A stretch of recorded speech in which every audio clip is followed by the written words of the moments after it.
नमस्कार दोस्तों, स्वागत है आपका आज के मुख्य समाचार में, जिसमें सबसे पहली और बड़ी खबर में आपको बताएंगे कि किसान आंदोलन में इस बार दिल्ली में भी दिखेगा भारत बंद का असर।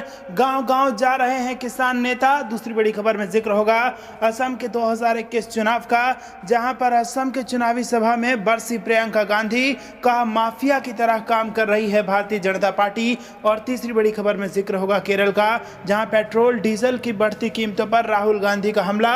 सरकार चलाने के लिए जबरन वसूला जा रहा है पैसा। दोस्तों, हर एक खबर की गहराई में आपको ले जाएंगे, लेकिन उससे पहले अगर आप भी देश के किसानों के साथ खड़े हैं तो आप अभी इस वीडियो को लाइक कीजिए और इस लाल बटन को दबा के इस चैनल को फ्री में सब्सक्राइब करके घंटी बजाकर कमेंट में लिखिए जय हिंद। दोस्तों, रुक करते हैं तमाम बड़ी खबरों की तरफ। किसान आंदोलन, इस बार दिल्ली में भी दिखेगा भारत बंद का असर। गांव-गांव जा रहे किसान नेता। जी हां दोस्तों, संयुक्त किसान मोर्चा 26 मार्च के पूर्ण भारत बंद को सफल बनाने के लिए देश भर में कई कार्यक्रम आयोजित कर रहा है। मोर्चा ने कहा कि लोगों के मिल रहे समर्थन से साफ है कि भारत बंद सफल रहेगा। दिल्ली में भी भारत बंद का असर देखने को मिलेगा। किसान नेताओं का कहना है कि इस बार पूर्ण रूप से भारत बंद को सफल बनाने के लिए वे गाँव-गाँव जा रहे हैं। हर जगह काफी तादाद में लोगों का समर्थन मिल रहा है। कई राज्यों से लोग चाहकर भी दिल्ली मोर्चा पर नहीं आ रहे हैं। ऐसे लोग अपने अपने राज्यों में ही धरना प्रदर्शन कर रहे हैं। किसान नेताओं का कहना है कि 23 मार्च को शहीद भगत सिंह, राजगुरु और सुखदेव के शहीदी दिवस पर दिल्ली के आसपास के धरना स्थलों पर देश भर से युवा आ रहे हैं। महिलाएं और पुरुष पहले से ही किसान आंदोलन में अपनी महत्वपूर्ण भूमिका निभा रहे हैं। भगत सिंह के विचारों पर चलते हुए युवा इस 23 मार्च को देश के किसानों मजदूरों के हकों की लड़ाई लड़ने आ रहे हैं। संयुक्त किसान मोर्चा की संसदीय समिति की ओर से आवश्यक वस्तु अधिनियम को तुरंत लागू किए जाने की कड़े शब्दों में निंदा की गई है। किसान नेताओं ने कहा कि यह गरीब लोगों की खाद्य सुरक्षा और किसानों की खरीद बढ़ाने की मांग के प्रति असंवेदनशीलता है। किसान मोर्चा की मांग है कि ECAA और अन्य 2 कानूनों को तुरंत निरस्त किया जाए।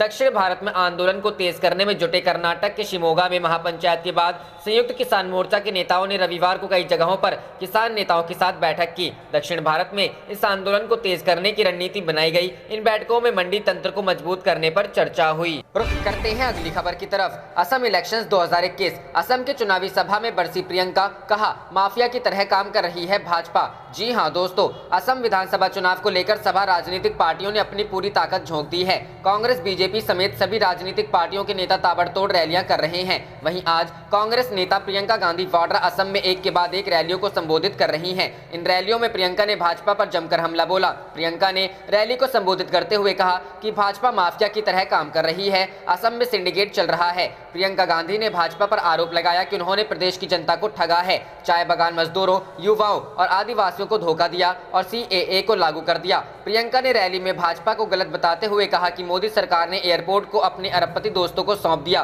किसानों की जमीनें चुरा ली और बीजेपी के बड़े दोस्तों के हाथों में सौंप दिया।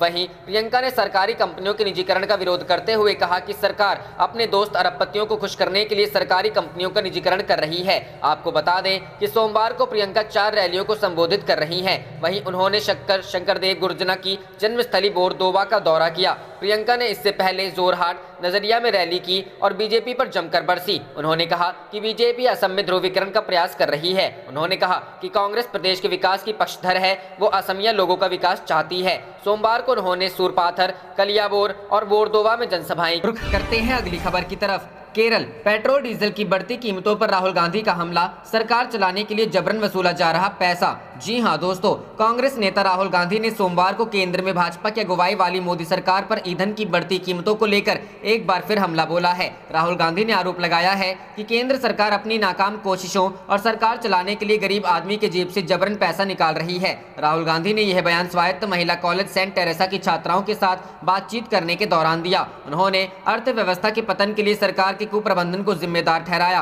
विधानसभा चुनाव के लिए कांग्रेस का प्रचार करने केरल पहुंचा राहुल गांधी ने कहा कि समस्या कुछ और वक्त तक जारी रहेगी, क्योंकि कुप्रबंधन काफी ज्यादा और गहरा है। लोगों के हाथों में अधिक पैसा डालना संकट से बाहर निकलने का एकमात्र रास्ता है, लेकिन सरकार सुन नहीं रही है। वो तो बोलते हैं अधिक उत्पादन करो। उन्होंने आगे कहा, हमारा मानना है कि उपभोग शुरू करके अर्थव्यवस्था को फिर से शुरू किया जा सकता है। लोगों के पास पैसा आएगा तो वह उसे खर्च करेंगे और चीजों को खरीदना शुरू करेंगे। कांग्रेस नेता राहुल गांधी ने अंतर्राष्ट्रीय बाजार में कच्चे तेल की कीमतों में गिरावट के बावजूद ईंधन की बढ़ती कीमतों को लेकर मोदी सरकार पर सवाल दागा। उन्होंने कहा, नोटबंदी और GST के कारण अर्थव्यवस्था को बहुत क्षति पहुंची है, जो पहले ही कमजोर थी। इसके बाद कोरोना वायरस महामारी से देश की अर्थव्यवस्था पूरी तरह से ढह गई। सरकार के पास अब पैसा नहीं है क्योंकि अर्थव्यवस्था नहीं चल रही है। वे कर उत्पन्न करने में सक्षम नहीं है, वे धन उत्पन्न करने में सक्षम नहीं है। इसलिए पेट्रोल और डीजल से वे अब जबरन आपकी जेब से पैसा ले रहे हैं ताकि सरकार चलाई जा। रुख करते हैं अगली खबर की तरफ। महाराष्ट्र के किसानों ने शुरू किया हमारा प्याज हमारा दाम आंदोलन। जानिए क्या है मकसद। जी हां दोस्तों,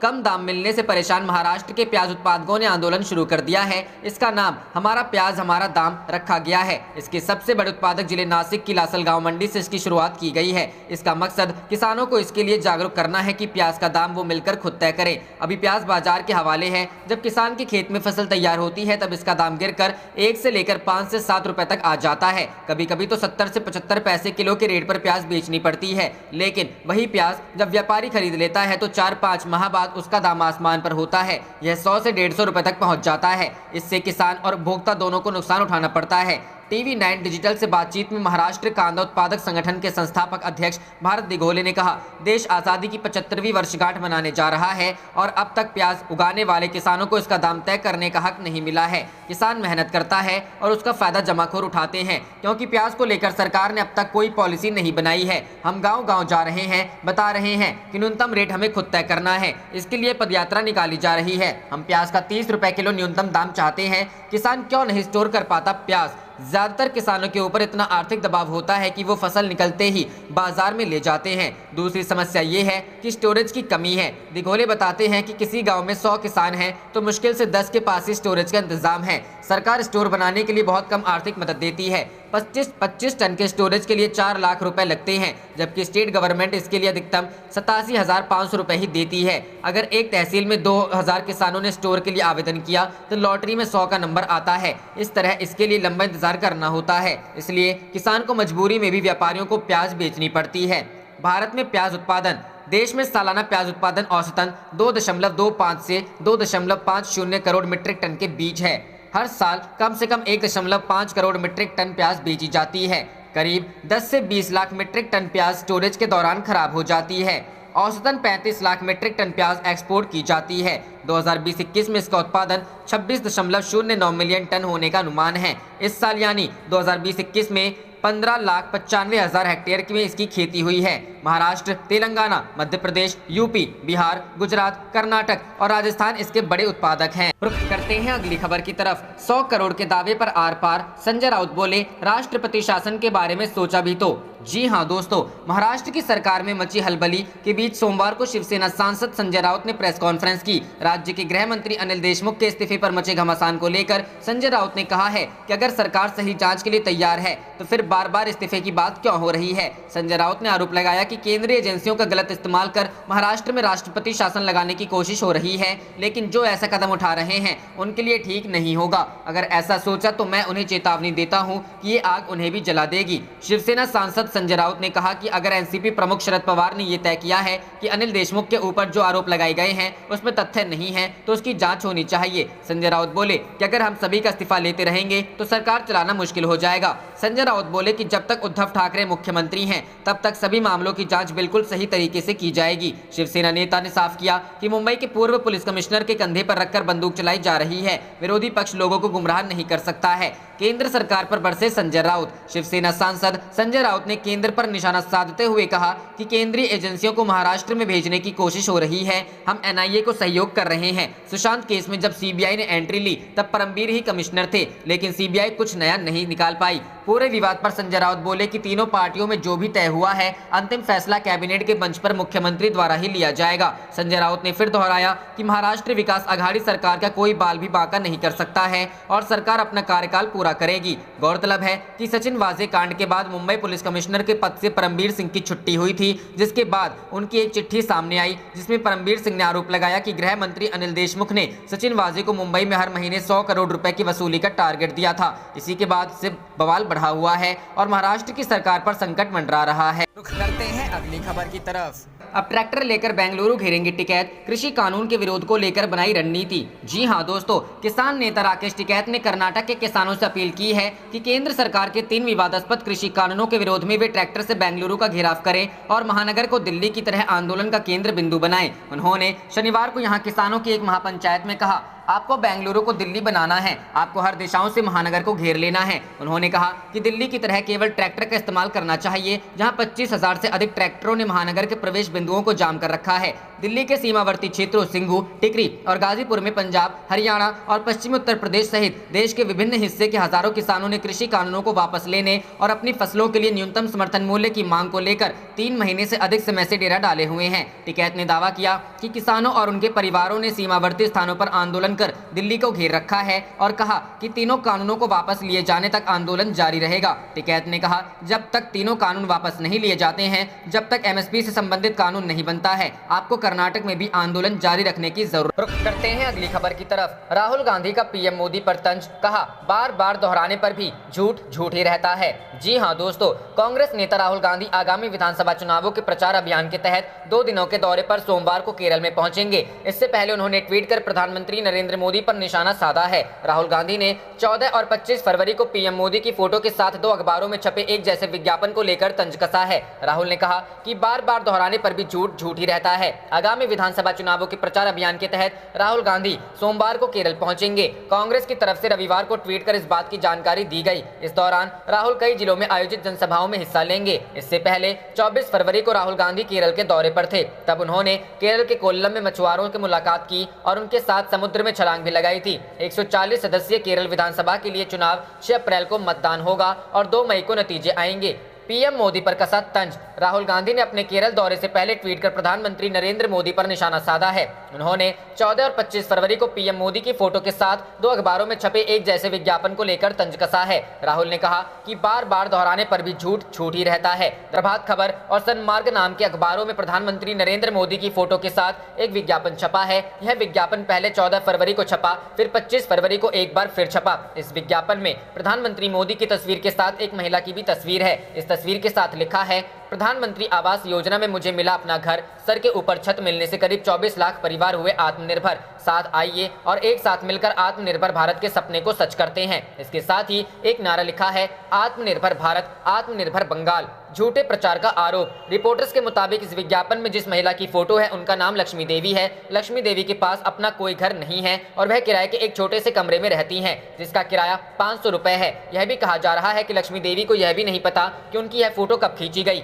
अब इसी विज्ञापन के जरिए विपक्ष मोदी सरकार पर झूठे प्रचार का आरोप लगा रहा है। रुख करते हैं अगली खबर की तरफ। प्रियंका गांधी बोली, बीजेपी ने असम की अस्मिता पर की चोट, कांग्रेस लड़ रही मजबूत लड़ाई। जी हां दोस्तों, 5 प्रदेशों में जारी चुनावी दंगल के बीच कांग्रेस महासचिव और स्टार प्रचारक प्रियंका गांधी वाड्रा ने आज तक से खास बातचीत की। कांग्रेस को लेकर खड़े हो रहे सवालों पर प्रियंका गांधी वाड्रा ने 2 टूक कहा कि कांग्रेस पार्टी एक विचार है, सिर्फ गांधी परिवार मायने नहीं रखता है। कांग्रेस एक सोच है जिसने देश को आगे बढ़ाने का काम किया। कांग्रेस महासचिव प्रियंका गांधी वाड्रा ने कहा कि हर चुनाव में कहा जाता है कि कांग्रेस खत्म हो चुकी है, कांग्रेस कहीं नहीं जा रही है। कांग्रेस एक विचार है, सिर्फ गांधी परिवार ही कांग्रेस नहीं है। कांग्रेस एक सोच है जिसने देश को आगे बढ़ाया है, सिर्फ गांधी परिवार मायने नहीं रखता है। कांग्रेस की सोच हमेशा जिंदा रहेगी। असम के चुनावों पर क्या बोली प्रियंका? इंडिया टुडे के राजदीप सरदेसाई से बातचीत के दौरान प्रियंका गांधी ने कहा कि कांग्रेस पार्टी असम में एक जोरदार लड़ाई लड़ रही है। असम में बीजेपी के द्वारा उसकी अस्मिता पर चोट की जा रही है। पिछले 5 साल में असम की अस्मिता को दबाने की कोशिश की गई है। हम असम के लोगों की लड़ाई लड़ रहे हैं।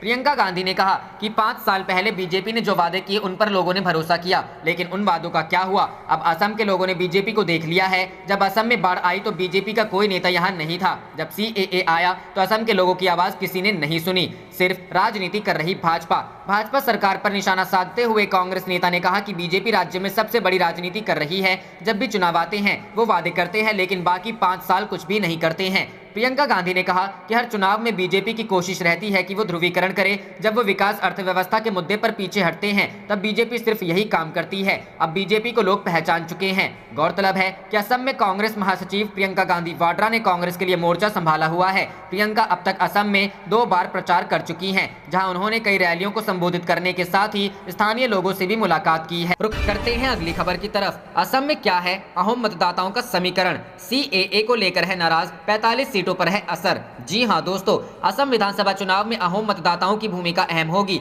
अहोम समुदाय का वोट निर्णायक साबित होगा। यही वजह है कि भाजपा जहां अहोम को अपने साथ बरकरार रखने की कोशिश कर रही है, वहीं कांग्रेस भी इन्हें नागरिकता संशोधन कानून को लागू नहीं करने की गारंटी देकर उनका भरोसा जीतने की कोशिश कर रही है। ऊपरी असम में अहोम मतदाताओं की तादाद करीब 14% है। अहोम मतदाता लगभग 45 विधानसभा क्षेत्रों में असर डालते हैं। ऊपरी असम की ज्यादातर सीट पर पहले चरण में चुनाव होने हैं। ऐसे में अहोम मतदाताओं की भूमिका अहम हो जाती है। CAA का सबसे ज्यादा विरोध भी ऊपरी असम में ही हुआ है। अहोम भी नागरिकता संशोधन कानून के खिलाफ है। पारंपरिक तौर पर रहे हैं कांग्रेस के समर्थक। अहोम पारंपरिक तौर पर कांग्रेस समर्थक रहे हैं, पर वर्ष 2016 विधानसभा और पिछले लोकसभा चुनाव में अहोम ने बड़ी संख्या में भाजपा का समर्थन किया। इसलिए भाजपा को ऊपरी असम में जबरदस्त कामयाबी मिली थी, पर CAA की वजह से अहोम नाराज हैं। ऐसे में कांग्रेस को उम्मीद है कि भाजपा की नाराजगी के चलते उसका पारंपरिक वोट वापस लौट सकता है। गोगोई भी अहोम समुदाय से ताल्लुक रखते। कांग्रेस सांसद गौरव गोगोई भी अहोम समुदाय से ताल्लुक रखते हैं। इसके अलावा कई दूसरे पार्टी नेता भी अहोम हैं, जबकि भाजपा के पास कोई बड़ा अहोम नेता नहीं है,